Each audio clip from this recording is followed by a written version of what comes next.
శ్రీ అక్కిరాజు రమాపతిరావు మంజుశ్రీ గారు కూర్చిన ప్రసిద్ధ రచయితల ప్రశస్త వ్యాస సంకలనం సాహితీ వైజయంతి 29వ భాగం 8-10-20 శ్రీనాథ మహాకవి ఖగోళ శాస్త్ర పరిచయం శ్రీ గొబ్బూరి వెంకటానంద రాఘవరావు 20వ శతాబ్ద భారతదేశ ఖగోళ శాస్త్రవేత్తలలో అగ్రగణ్యులు శ్రీ గొబ్బూరి వెంకటానంద రాఘవరావు. భారతీయ పురావిజ్ఞానం విషయమై రాఘవరావు బాలగంగాధర్ తిలక్తో సమానమైన 20వ శతాబ్దిలో చెప్పుకోతగిన మహామేధావులైన తెలుగువారిలో వేలూరి శివరామశాస్త్రి, శ్రీ కోట వెంకటాచలంగార్లతో పాటు వీరు కూడా పరిగణింపబడాలి అని విశ్వనాథ సత్యనారాయణ గారు అన్నారు అని అక్కిరాజు వారు అన్నారు.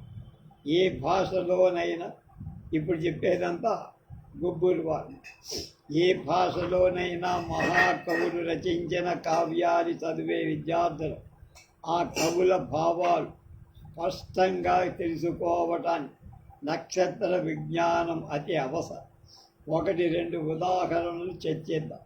దశరథుడుకు లేక కలిగిన సంతానం రామలక్ష్మణ భరత శత్రుఘ్నులు నలుగురు రుచ్యా ప్రోష్ట సదోపదోపమ అంటే పూర్వభాద్ర ఉత్తరాభాద్ర అనే నక్షత్రాలు 4 తేజస్సుతో పెరిగి ప్రకాశిస్తున్నారని వాల్మీకి రామాయణంలో రాశారు. ఈ భాద్రపద నక్షత్రం ఎలాంటివో ఖగోళంలో ఏ విధంగా ప్రకాశిస్తున్నాయి బాగా పరిశీలించి చక్కగా పోల్చుకొనతగినవి కనుక వాల్మీకి ఈ ఘట్టంలో ఈ రమ్యమైన ఉపమను ఎందుకు రచించాడు గ్రహించి ఆనందింపలేము. చెప్పలేడుగా ఆయన చెప్పాలి. అలాగే పునర్వసు మహామీనమని వాల్మీకి సుదక్షిణా దీర్వీపుల సమాగము చిత్రాచంద్రసోరివ అని కాళిదాసు క్వచిదంబర శరీరివ వ్యాధానుగమ్యమాన తరళ తారకా మృగ అని బాణుడు ఇంకా అనేక కవులు అనేక కావ్యాలలో చేసిన దివ్య వర్ణనలను రచించిన రమ్య ఉపమానాలను సరిగా అర్థం చేసుకొని కవిభావం చక్కగా గ్రహించి ఆనందించడానికి విద్యార్థులకు కూడా నక్షత్ర విజ్ఞానం చాలా అవసరం. అలాంటి విజ్ఞానం లేకపోవటంతో నన్నయ్య భట్టారక శ్రీనాథాది మహాకవులు జ్యోతిర్విద్యా ప్రభావం తెలుగునాట ఉజ్వలంగా మెరయటం మాని మబ్బు చాటున మరుగుపడటం మన దురదృష్టం. చుక్కలు స్వతసిద్ధమైన తేజస్సు చుక్కల కంటే నక్షత్రాలు ఉన్న పగటి వేళ అవి మనకు అతి దగ్గరగా ఉన్న సూర్యుడి యొక్క విశేష తేజస్సు చేత హరింపబడటం చేత అవి మనకు మరుగుపన పడి ఉంటాయి. పగలుంటాయి, మనం చూడలేము. పగటి వేట వాటి క్షాత్రం తేజస్సు ప్రకటితం కనుక అవి పగలు క్షాత్రహీనాలై నక్షత్రాలయ్యాయి. శతపథ బ్రాహ్మణంలో చెప్పబడి కనుక రాత్రి వేళల అమిత తేజస్సు అద్భుతంగా మెరుస్తున్న నక్షత్రాలు సూర్యుడు ఉదయం అయిన వేళ కాంతిహీనాలై కనపడకుండా ప్రతిరోజు మనం చూసేటువంటి దృశ్యమే. వేళకు కాంతిహీనాలై కనపడకుండా పోవడం మనకు చూస్తాం. ఈ విషయాలు అనాది కాలం నుండి అనేక కవులు చమత్కారంగా ఉత్ప్రేక్షిస్తూ రసవంతంగా వర్ణించారు. దమయంతి స్వయంవరానికి వచ్చిన అనేక దేశాల రాకుమారుడు దిశధరాజు నలుగురు సభారంగంలో ప్రవేశిస్తంగానే నలినాప్తు సన్నిధి నక్షత్రములు ఓలె కాంతి తరి కళావిహీనులయ్యారని శ్రీనాథ కవి సార్వభౌముడు శృంగార నైషధంలో చమత్కరి. మరి ఆ నైషధంలోనే ఇంకొక చోట సూర్యోదయాన్ని వర్ణిస్తూ సాహస్రాంశులను వేటకాడు తన కిరణాలని డేగల పిట్టల వేట కన్ని దిక్కులకు వదలగా నక్షత్రాలని పావురాలు ఈ కిరణపు డేగల రాకకు భయపడి తుర్రను ఎగిరిపోయి అదృశ్యమయ్యాయి అని ఎంతో రమ్యంగా ఆ కవిసింహుడు శ్రీనాథుడు ప్రాచీన పురాణ గాథలలో ఉత్తానపాదుడనే పేరు గల రాజఋషికి ధ్రువుడు కొడుకు కనుక మనవారు ధ్రువుని ఔత్తానపాది అంట. తన సవతి తల్లి ఆడిన పాడు మాటల కోపం రోషంతో ధ్రువుడు బాల్యంలోనే గొప్ప తపస్సు చేసి భగవంతుణ్ణి మెప్పించి దివ్యమైన పదాలు పొంది చివర ప్రాముఖ్యమైన నక్షత్ర స్థానం పోయి. ధ్రువ నక్షత్రం అంటే ఉన్న నక్షత్రాల్లో పెద్దది, ఉపయోగం. దాన్ని ఇంగ్లీష్ వర్డ్ పోల్ స్టార్. సముద్ర ప్రయాణం చేయాలంటే అదే ఆధారం. దాన్ని బట్టే నౌకల దిక్కులని తెలుసుకోండి. ధ్రువుణ్ణి పరివేష్టించి కొలుచుతున్నాయో అన్నట్లుగా చుక్కలు ధ్రువుడి చుట్టూ తిరిగి వస్తున్నట్లు మనకు కనపడు.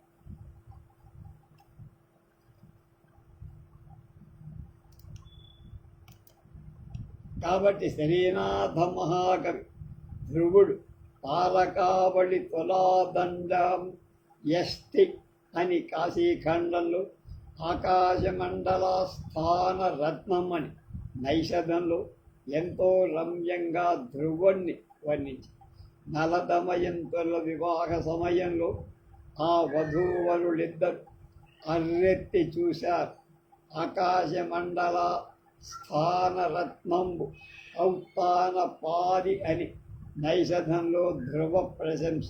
త్రైలోక్య మండప స్తంభ సంభారం గగన లక్ష్మీకంఠ కనకభూష ఇలాంటి అలంకార భాషా ప్రశంసలలో శ్రీనాథ మహాకవి ధ్రువుడి యొక్క ప్రాముఖ్యాన్ని తాను గ్రహించి ఆంధ్రలోకానికి చక్కగా వ్యక్తం చేసి సప్త ఋషులలో వశిష్ఠుడి ప్రక్క అరుంధతీదేవి శ్రీనాథ మహాకవి పరమ పతివ్రత పరిషత్ శిరోమణి అని త్రైలోక్యపతి దేవతా పాల తిలకమని దివ్యంగా ప్రశంసి.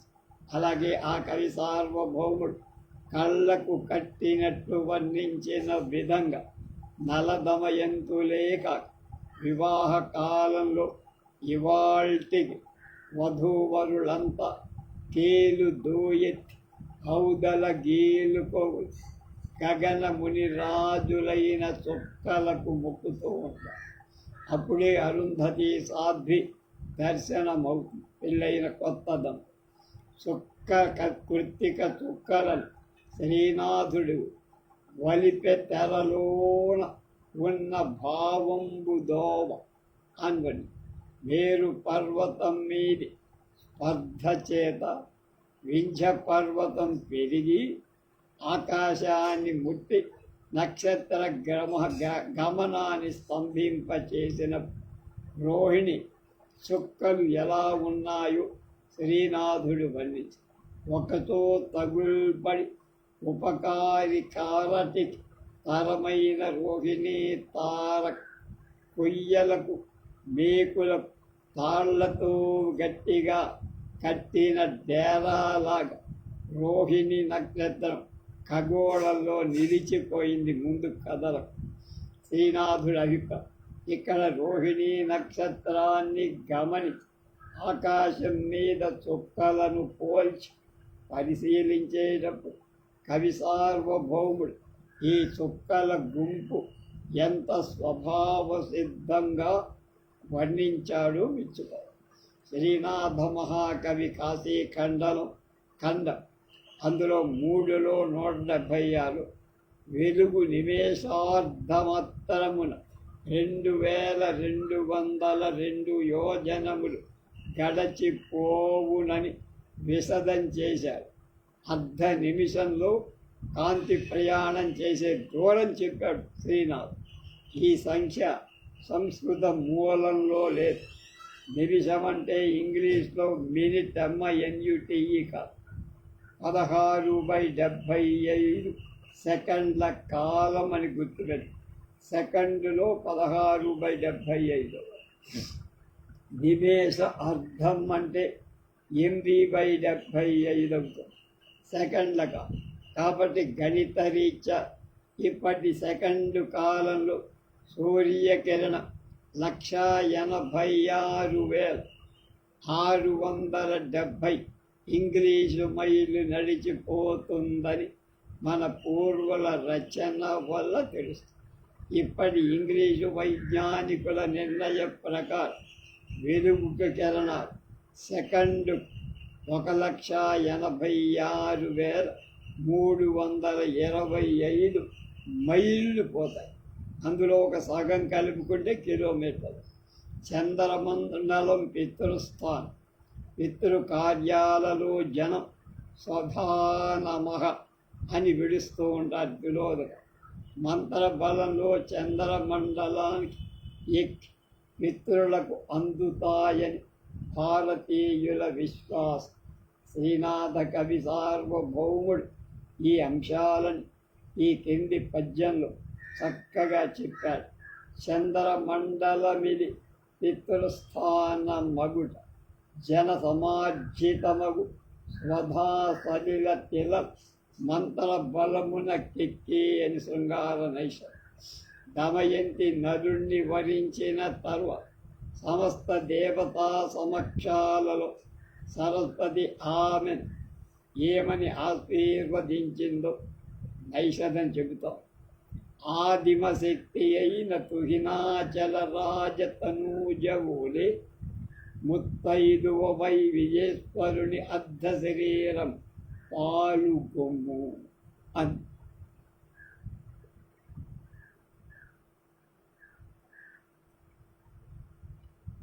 అంటే పార్వతీదేవి శివుడి అర్ధభాగాన్ని ఎలా సాధించింది, నువ్వు కూడా అలా నీ భర్త శరీరంలో సగభాగాన్ని పొందేటువంటి దానిగా ఉండాలి. అంత ఆమెలాంటి గొప్పతనాన్ని నువ్వు సాధించు అని చెప్పి.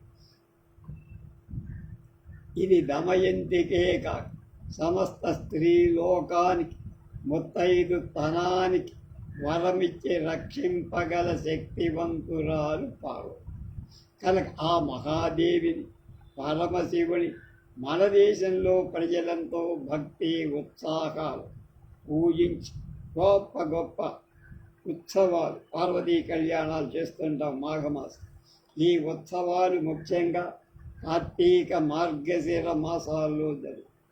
ఆ రోజుల్లో సూర్యాస్తమయం కాగానే తూర్పున ముందు వృషభ రాశి నక్షత్రాలు, తర్వాత మిథున రాశి నక్షత్రాలు ఉదయిస్తాయంటే పొడుస్తాయంట.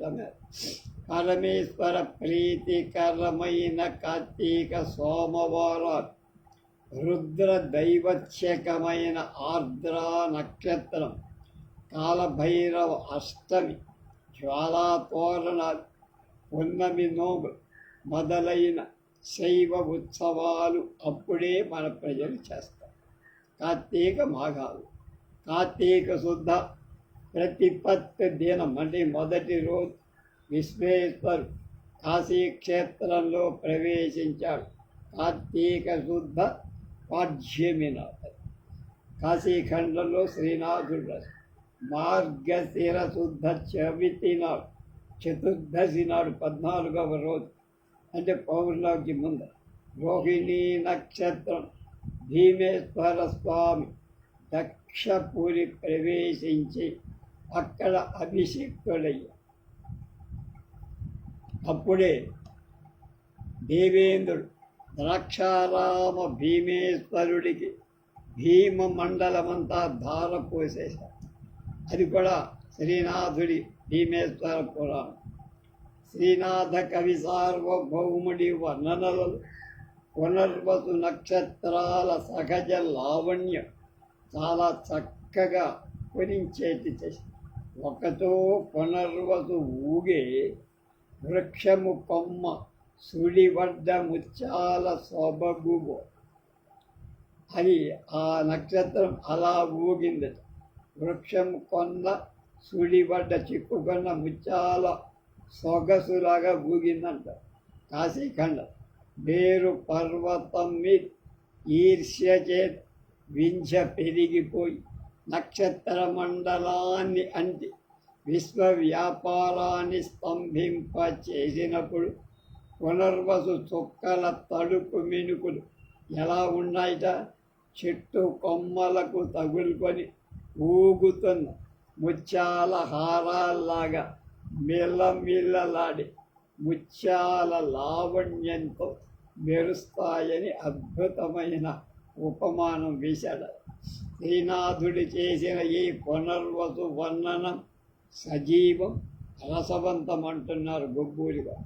సముజ్వలం కూడా శ్రీనాథుడు వర్ణించిన పునర్వసు ముత్యాలహారాన్ని పూర్వశ్వాస నక్షత్రమని నాయకమణి అని చెప్పాలి. ఈ నక్షత్రం 10.5 వెలుగు సంవత్సరాల దూరంలో, వెలుగు సంవత్సరాలంటే లైట్ ఇయర్స్ అంటారు కదా, అంటే 1 సంవత్సర కాలంలో సూర్యకాంతి ప్రసరించేంత దూరం. 1 సెకండ్కి 1,86,000 సుమారుగా మైళ్ళు అయితే ఒక రోజుకి ఎంత, గంటకి ఒక గంటకి ఎంత, రోజుకి ఎంత, అలా సంవత్సరానికి ఎంత ఉంటుందో అది ఒక లైట్ ఇయర్. అలాంటి దానికి అన్ని లెక్కేసుకోవాలి. 10.5 లైట్ ఇయర్స్ దూరంలో సూర్యుడి కంటే 5.5 రెట్లు తేజోధికమైనటువంటి గోళం ఏమిటిది? పూర్వశ్వాస నక్షత్రం అంటే పునర్వసం. విశేషి శ్రీనాథుడు హాలాకలంబన్ అల్లో నేరడి పండు విసిమింతుడును కాక మింగిన అని చక్కగా వర్ణించిన భీమ రుద్ర రూపాన్ని మృగవ్యాధ నక్షత్రమే. అంటే భీముడు అంటే ద్రాక్షారామ భీమేశ్వరుడు. చిత్ర అధిదేవత ఇంద్రుడు అని కృష్ణ యజుర్వేదంలో చెప్పారు. త్వష్ట అధిదేవత అని మరికొన్ని ప్రమాణాలు కూడా. త్వష్ట నక్షత్ర మధ్యేది చిత్రం అని మంత్రపాఠాలు చెప్తారు. కనుక త్వష్ట అనే అతడు దేవతల దారు శిల్పి, కొయ్యతో కావాల్సిన వస్తువులు తయారు చేసేవాడు. వడ్రంగి పని చేసేవాడు కార్పెంటర్ వస్తాడు. కన్యారాజులో ముఖ్య నక్షత్రం అవటం చేత చిత్ర చాలా ప్రసిద్ధమైన నక్షత్రం. ప్రపంచ వాంగ్మయంలో ఈ కన్యారాశికి గల ప్రాముఖ్యం ఇంకొక దానికి లేదంటున్నారు. కన్యారాశికి దిగువ విశాఖ చుక్కలున్నాయి. విశాఖ ఇంద్ర అగ్ని దైవత్యమైన నక్షత్రం. అంటే విశాఖలో ఇంద్రుడు ఉంటాడు, అగ్ని ఇద్దరు ఉంటారు. అలాగే తులరాశిలో దక్షిణపు సిబ్బి ఈ విశాఖ చుక్కలంతా. విశాఖ కుమ్మరి సారెలా గుండ్రంగా తిరుగుతూ ఉంటుంది. అలాగే వర్తులాకారాన్ని శ్రీనాథుడు గుండ్రంగా చమత్కారంగా చెప్పారు.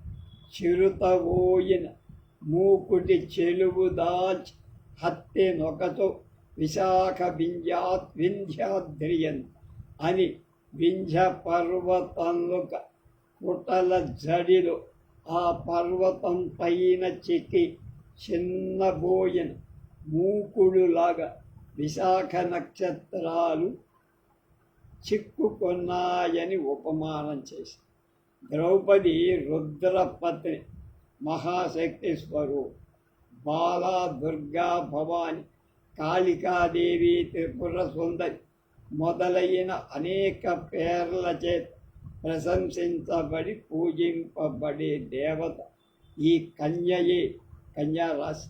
కనుక భవానికి తులజ అనే పేరు. తుల అంటే త్రాసు, అది కూడా జ అంటే అందులోంచి పుట్టి, తులజ అంటే తులారాశి నుండి పుట్టి, అడుగున తులారాశి పైన కన్యారాశి ఉండటం చేత కన్యారాశి తులజ అనే పేరుకు తరిపి.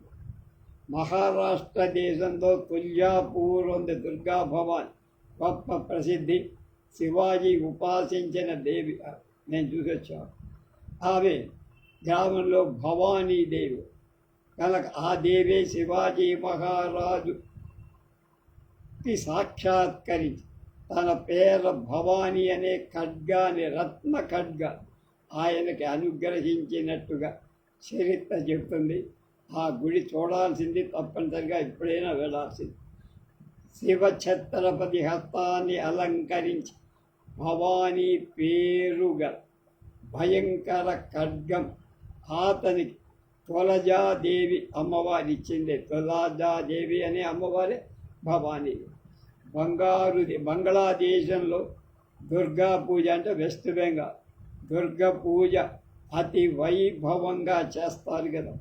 దుర్గాదేవికి వాహనం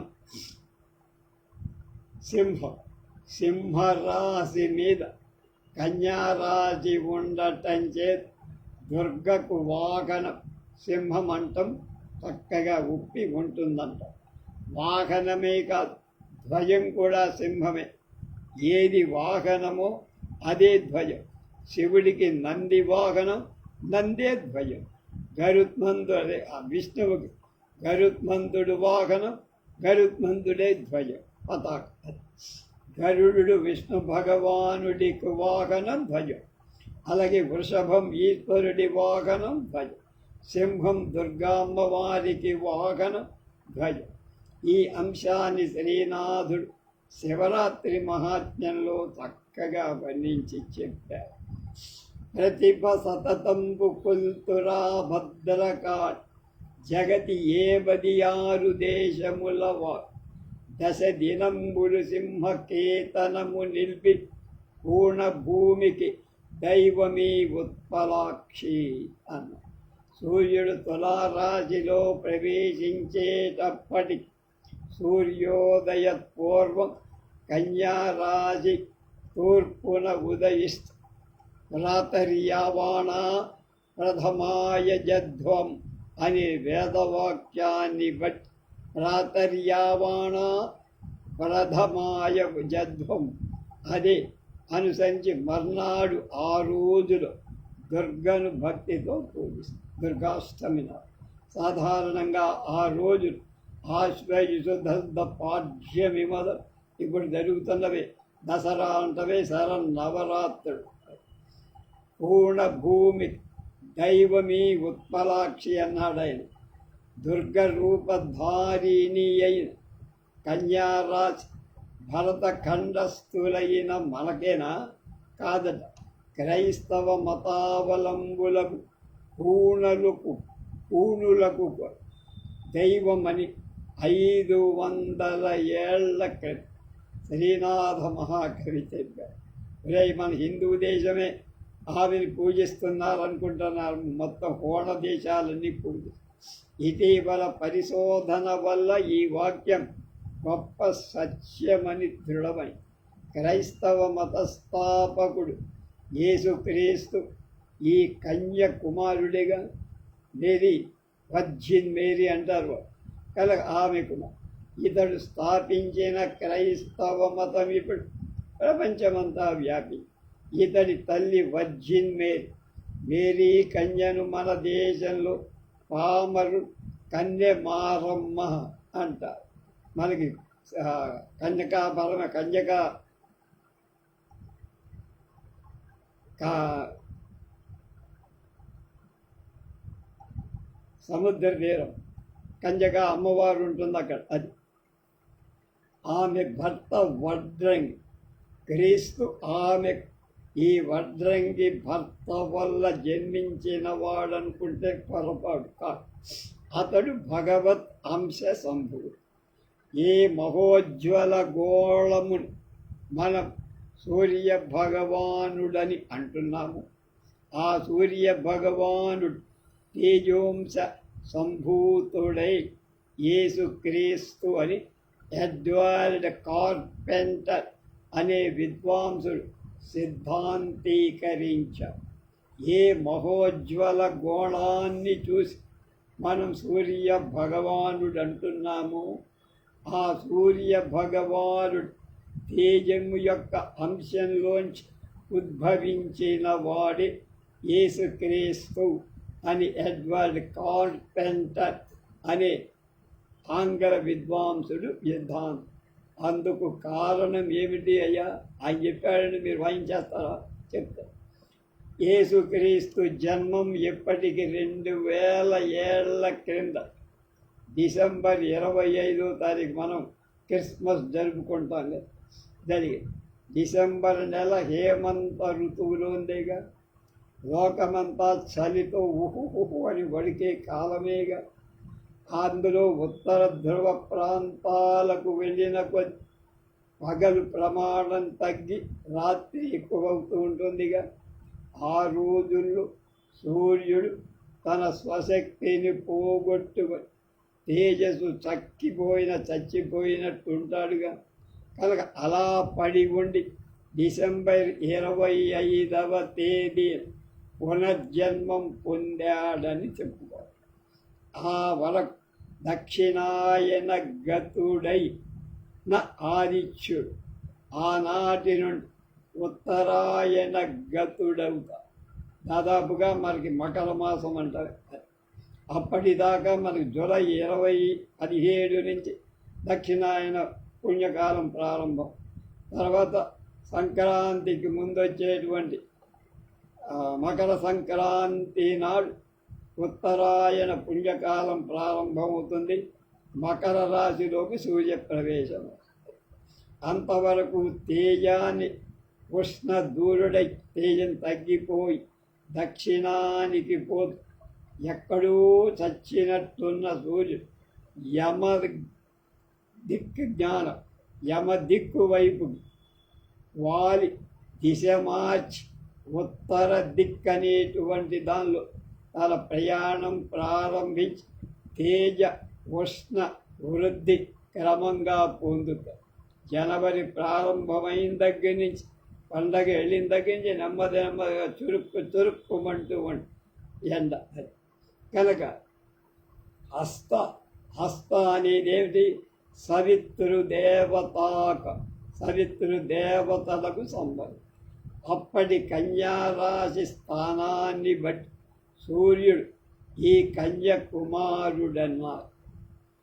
కనుక ఆనాటి సూర్యోదయానికి ముందు కన్యారాశి పూర్తిగా తూర్పున ఉదయించి కొంతసేపు మెరిసిన తరువాత సూర్యుడు ఉదయించటం చేత సూర్యుడు కన్యారాశి కుమారుడు అన్న.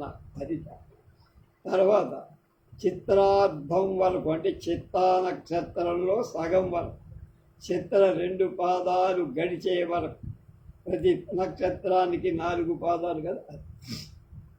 కనుక చిత్ర అధిదేవత అయిన స్వస్థ అనే దేవశిల్పి మేరీ కన్య, దేవశిల్పి అని చెప్పాక ఇందాక అంటే ఎవరు? కార్పెంటర్. ఆయన మేరీ కన్య భర్త వడ్లవాడంటే కార్పెంటర్. అంటే యేసుక్రీస్తు తండ్రి కార్పెంటర్, మన కార్పెంటరు వాడు ఒకటి అవుతారు. ఈ వడ్లవాడే వడ్లమన్నాడు లేక వడ్లవాడు అంటే కార్పెంటర్, వడ్రంగి అన్నారు. ఫస్ట్ అని విమర్శకులకు ఈ పాటకి అర్థమైపోయింది ఇందాక నుంచి చెప్తాను.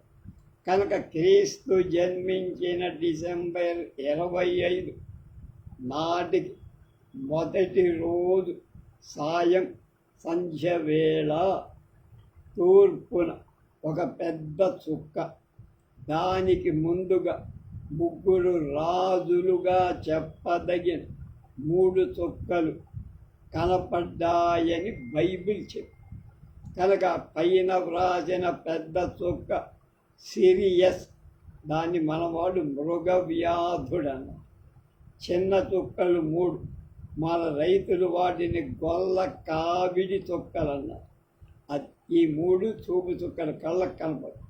క్రీస్తు పుట్టిన రోజు క్రిస్మస్ పండగలు కనుక మరి 6 వారాలు అంటే క్యాండిల్ మాస్, కొవ్వొత్తి దీపాలు వెలిగించి పండగ చేసుకుంటారు. ఈ పండగలు సూర్యుడి తేజ ఉష్ణ అభివృద్ధి సూచక. సూర్యుడు బాగా చలితో ఉణుకుతూ ఉంటాడు కనుక ఆయన కాస్త వెచ్చదనం కలిగించడానికి, కొంచెం కాంతి ఇవ్వడానికి ఈ క్యాండిల్స్ వెలిగిస్తారని అర్థం. కనుక మన దేశంలో కూడా ఆ రోజులలో దీపాలు జ్యోతులు వెలిగిస్తారు. కార్తీక మాసం వస్తున్నప్పుడు మరికొందరు అఖండ జ్యోతులు వెలిగిస్తారు. మనకు అక్కడ తమిళనాడులో బ్రహ్మాండమైనటువంటి ఆ అఖండ జ్యోతి వెలిగిస్తారు పౌర్ణమి నాడు, కార్తీక పౌర్ణమి. క్రీస్తును పట్టి శిలువ వేయటం, క్రూసిఫిక్సేషన్ ఆఫ్ క్రైస్ట్, ఈస్టర్ పండుగ అప్పుడు వచ్చేవాడిని ఈస్టర్.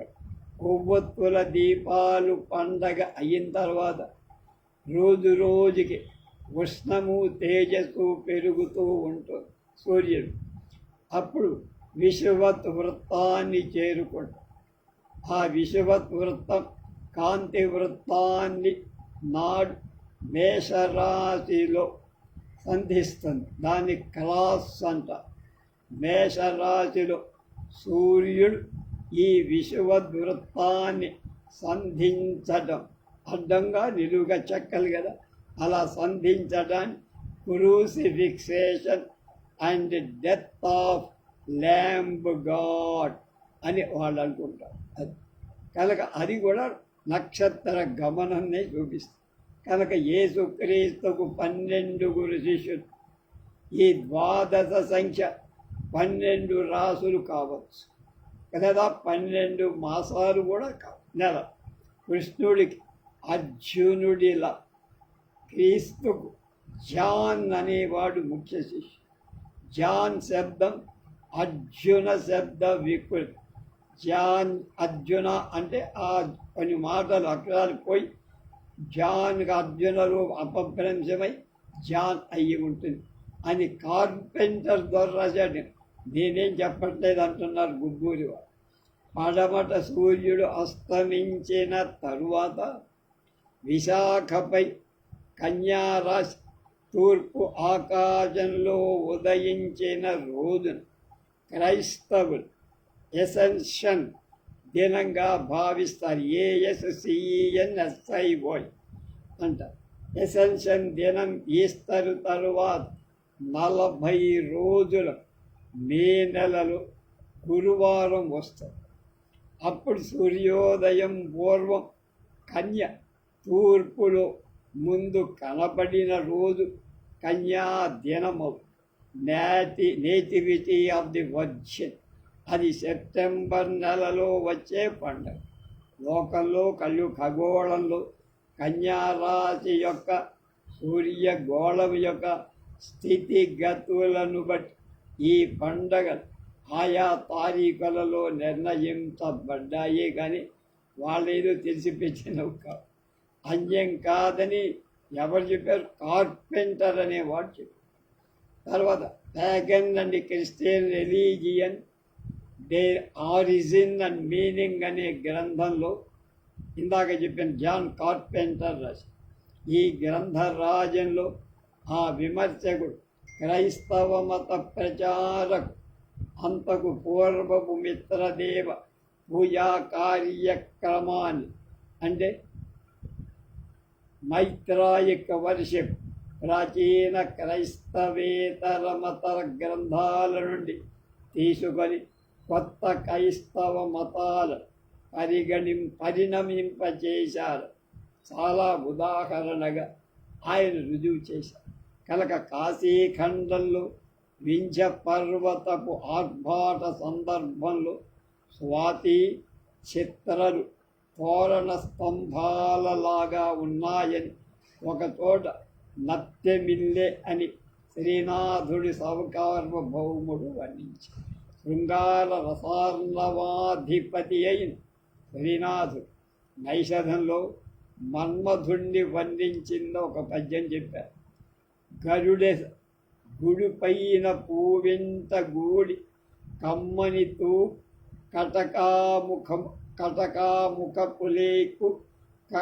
కటకాముఖపు కేల కరము మెరై కటి కుండలముపై కనకంపు జరగుల చిలుగు పచ్చని పట్టు చేల మమ ఆలీఢ పాద విన్యాసం శృంగార వీరాద్భుతములకు విందు సేయ చిన్న చిగురాకు పేర్కోల చేతపట్టి పేరుట ఆమని రాచిల్క తేరువడుప ఉక్కడీడై ఏ తెంచే ఉక్కు మిగిలి అని మన్మధవన్.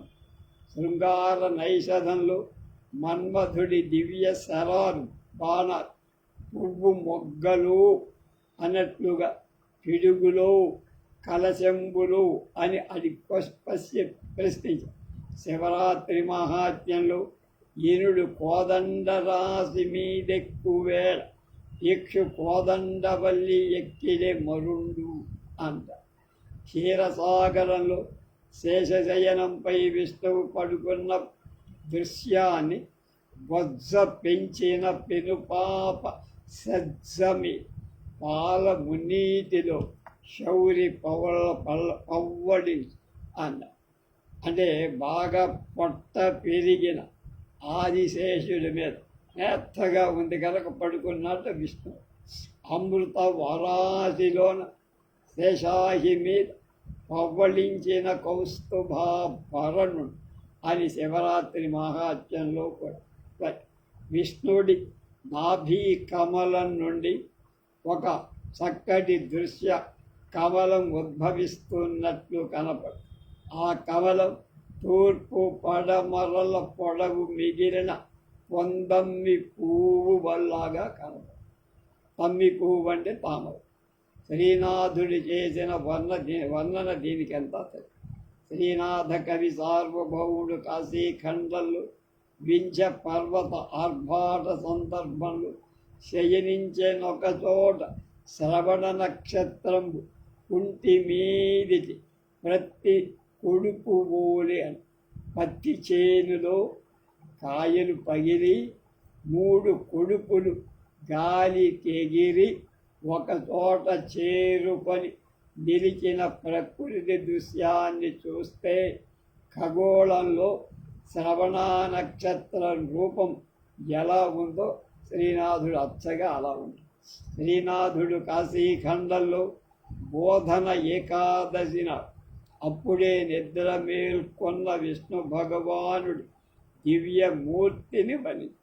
శృంగార నైషధంలో నలదమయంతుల వివాహం తరువాత వరుణుడు ఇంటి ముఖం పడమటకి వెళ్ళే దృశ్యాన్ని ఆకాశలక్ష్మి అనే చక్కని స్త్రీ యొక్క చెవులకు మెరుస్తున్నటువంటి చేప బావిలీసు చెవులకు ఆభరణ బావిలీస విధంగా వరుణ పాశం గగనసీమలో మెరిసింది.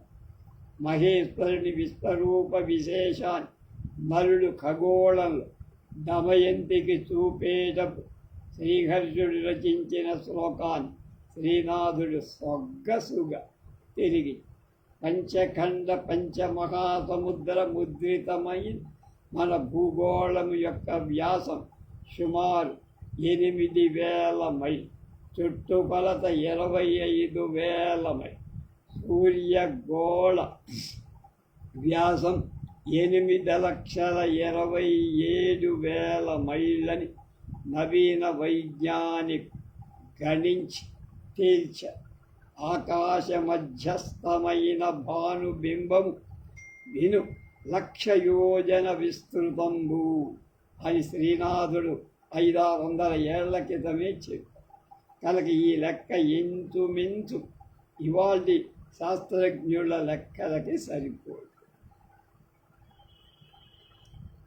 రేపు కాశీభట్ట బ్రహ్మయ్య శాస్త్రి గారి కన్యాశుల్కస్థ గ్రామ్య భాషావాద విమర్శ